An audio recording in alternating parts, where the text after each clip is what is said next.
C'est désormais une certitude, la France est le plus gros pays consommateur de manga avec le Japon. L'année 2021 a été une année record, et l'Hexagone fait carrément aussi bien que le pays du soleil levant. Pourtant, les mangas sont arrivés chez nous il y a seulement 30 ans, alors qu'au Japon... Mais au fait, de quand ça date les mangas? Et à quoi pouvait bien ressembler le tout premier d'entre eux? Vous saurez ça dans moins de 4 minutes. C'est plus de temps qu'il n'en faut pour laisser un pouce bleu et vous abonner à la chaîne. Sur ce, c'est parti, bienvenue dans Japon Express.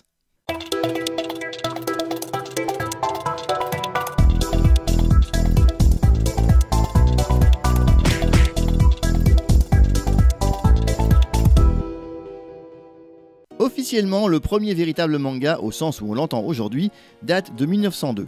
Il est signé Rakuten Kitazawa et fut publié dans Jiji Shinpo, un journal plutôt sérieux et créé en 1882.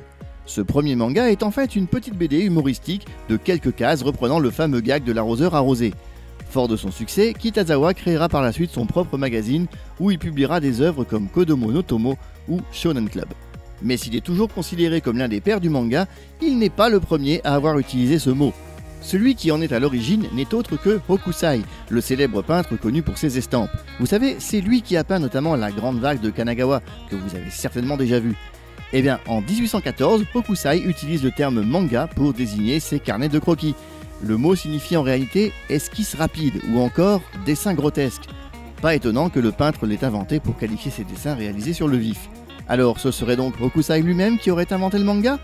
Ma foi, ce serait plutôt stylé. Mais pourtant, il existe un ancêtre bien plus ancien à cette forme de dessin et qui remonte cette fois carrément au XIIe siècle.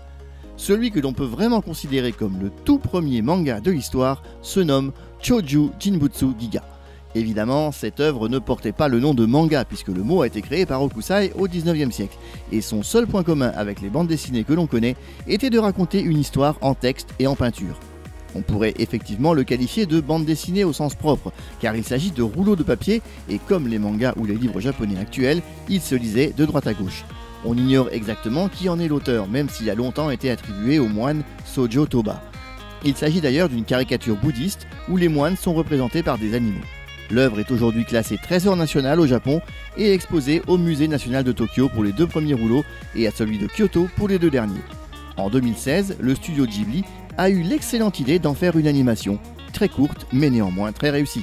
Et voilà, vous savez à présent quel était le tout premier manga de l'histoire. J'espère que ça vous a plu, n'hésitez pas à me le faire savoir avec le fameux pouce bleu qui fait toujours plaisir, et un petit commentaire si le cœur vous en dit. J'ai l'intention de faire ce genre de format court aussi souvent que possible, histoire de vous faire patienter entre 2 vidéos du format classique de la chaîne, qui est plus long à produire évidemment.